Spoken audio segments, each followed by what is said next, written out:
Hey guys, and welcome back to this channel. In this video I'll be showing you guys how you can adjust auto velocity on CapCut mobile. So I'm just going to split the clip into two parts, like the before and after, by just selecting the clip. You have to select it and then select split. Then you are going to select the video, and you're going to find the, let's see, where is it? Oh my gosh, it's the style one, and you're going to find the video effects and you're going to select auto velocity.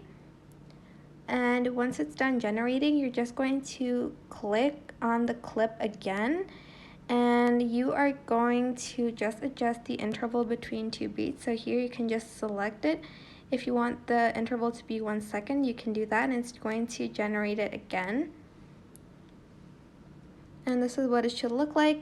It will be slower, so if you want like a faster interval, you're just going to put it at 0.5 seconds.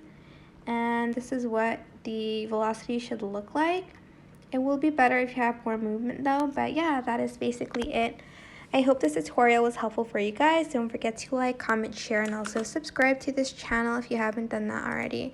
If you have any questions, just leave it in the comment section down below, and I'll try my best to answer them all for you guys. And if you found this video helpful, please click the thanks button above the description box down below.